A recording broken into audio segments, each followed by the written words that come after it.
Assalamualaikum warahmatullahi wabarakatuh. Baiklah, pada video kali ini saya akan menjelaskan tentang proposal yang saya lakukan, yaitu pengaruh pemberian terapi inhalasi uap menggunakan minyak kayu putih terhadap bersihan jalan nafas pada anak dengan ISPA di wilayah kerja Puskesmas Sukamerindu Bengkulu. Baiklah, sebelumnya saya akan jelaskan apa itu ISPA.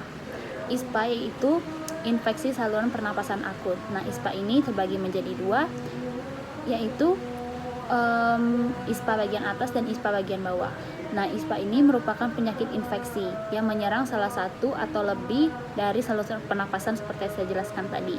Ada saluran pernapasan atas dan saluran pernapasan bawah. Saluran pernapasan atas yaitu mulai dari hidung, dan saluran pernapasan bawah yaitu alveoli. Nah, kemudian beserta juga organ adeksananya seperti sinus, rongga telinga, dan pleura. Baiklah, anak-anak, menurut WHO, ISPA merupakan salah satu penyebab kematian yang sering terjadi pada anak. Nah, penyakit ISPA ini merupakan penyakit infeksi yang bersifat akut dan dapat berlangsung selama 14 hari.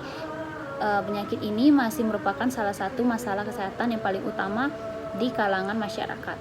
Nah, anak yang mengalami gangguan ISPA atau mengalami ISPA dapat mengakibatkan gangguan nafsu makan karena adanya nyeri di tenggorokan dan kesulitan menelan, dan adanya penyerapan zat-zat gizi sehingga anak berisiko tinggi untuk kekurangan pasokan gizi yang dapat mengakibatkan anak menjadi kurang gizi. Kemudian ISPA ini sendiri terbagi menjadi dua, yaitu ISPA non-pneumonia dan ISPA pneumonia. ISPA non-pneumonia yang biasa dikenal dengan common cold atau batuk pilek, istilahnya di kalangan masyarakat ini batuk pilek yang sederhana, anak-anak dengan batuk pilek. Sedangkan ISPA dengan pneumonia itu merupakan proses infeksi akut yang disebabkan jaringan paru-paru atau alveoli, biasanya disebabkan oleh invasi kuman bakteri, kemudian ditandai dengan gejala batuk, pilek, nafasnya cepat, adanya tarikan dinding dada. Nah, anak-anak kelompok kurang dari 2 bulan diklasifikasikan menjadi pneumonia berat dan pneumonia bukan pneumonia. Kemudian anak kelompok usia 2 bulan sampai kurang dari 5 tahun itu terbagi menjadi 3 klasifikasinya, yaitu pneumonia berat, tidak pneumonia, dan pneumonia. Nah, tanda dan gejala dari ISPA ini sangat bervariasi, di antara lain yaitu demam, pusing, lemas, kemudian anoreksia atau tidak nafsu makan, vomitus atau muntah, kemudian takut cahaya, gelisah, batuk, pilek, keluar sekret, dan adanya suara nafas tambahan. Kemudian bisa juga jika ISPA ini berlanjut dalam jangka panjang dapat mengakibatkan gagal nafas sehingga dapat mengakibatkan kematian. Kemudian penumpukan sekret yang ada di dalam paru-paru dapat menyebabkan sekret tersebut sulit dikeluarkan. Terlebih anak balita itu sangat susah untuk mengeluarkan sekret atau diajarkan untuk batuk efektif karena anak usia sekolah atau prasekolah tersebut refleks batuknya masih sangat-sangat lemah. Faktor-faktornya itu salah satunya faktor lingkungan. Salah satu faktor lingkungan itu seperti kamar anak yang tidak sesuai standar, misalnya kamar yang kurang ventilasi atau kurangnya sirkulasi udara. Kemudian umur anak. Nah, umur anak ini pada balita itu karena pembentukan proses kekebalan tubuhnya secara ilmiah itu belum terbentuk secara sempurna, jadi sistem kekebalan tubuhnya ini sangat berpengaruh dalam melawan infeksi virus atau bakteri tersebut. Nah, karena anak ini masih kecil dan belum terbentuk secara optimal, ini anak-anak tersebut belum memiliki pengalaman infeksi yang terjadi sebelumnya. Jadi ISPA ini sangat mudah menyerang anak-anak karena kembali lagi proses kekebalan tubuhnya belum optimal. Kemudian yang ketiga, jenis kelamin. Jenis kelamin ini biasanya anak-anak dengan jenis kelamin laki-laki itu beresiko dibandingkan dari perempuan karena aktivitas anak laki-laki lebih banyak daripada perempuan yang berpeluang sehingga berpeluang agen tersebut terpapar lebih banyak kepada anak laki-laki yang kemudian berat badan lahir rendah. BBLR ini memiliki anak dengan BBLR itu memiliki kekebalan tubuh yang sangat rendah dan organ pernapasannya masih sangat rendah. Jadi pada BBLR ini pusat pengaturan pernapasan belum sempurna, kemudian surfaktan paru-paru masih kurang, otot untuk pernapasan dan tulang iga masih sangat lemah, sehingga penyakit ISPA ini sangat mudah menyerang dengan anak dengan berat badan bayi rendah BBLR. Kemudian status imunisasi. Imunisasi ini kan perlindungan yang paling ampuh ya untuk mencegah beberapa penyakit yang akan mengancam anak-anak. Nah, kemudian kalau anak dengan status imunisasinya kurang, kekebalan tubuh anak tersebut kurang dapat terlindungi dari berbagai macam penyakit, salah satunya penyakit ISPA ini. Yang kemudian perilaku orang tua merokok. Asap rokok dari orang tua itu seperti anak itu tercemar asap rokok dari orang tua menimbulkan adanya gangguan pernapasan, terutama memperberat timbulnya infeksi saluran pernapasan pada saat dewasa nanti.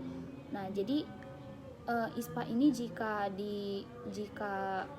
terus menerus dan dari sejak kecilnya sudah berbahaya atau sudah masuk ke karakteristik atau kategori yang lumayan tinggi seperti pneumonia atau pneumonia berat, itu dapat mengakibatkan hingga dapat memberikan resiko terjadinya penyakit baru pada anak hingga usianya dewasa nanti.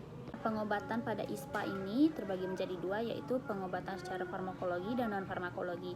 Nah, kalau farmakologi ini biasanya orang tua membawa anaknya ke Fasiankes atau ke dokter untuk diberikan pertolongan atau diberikan penanganan yang lebih cepat atau lebih akurat menggunakan obat-obat. Nah, jika dalam kondisi yang sudah parah, itu anak bisa dilakukan dengan pemberian nebulizer. Kemudian ada juga terapi non-farmakologi. Terapi non-farmakologi ini sangat banyak macam-macamnya. Salah satunya yaitu inhalasi sederhana. Terapi inhalasi sederhana ini salah satunya inhalasi menggunakan minyak kayu putih.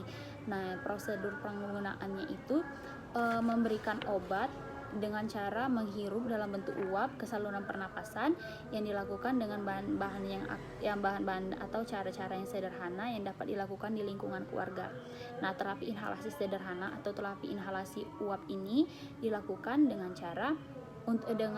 tujuan untuk membantu menghilangkan sumbatan dahak atau lendir saluran pernapasan pada anak dengan ISPA ini.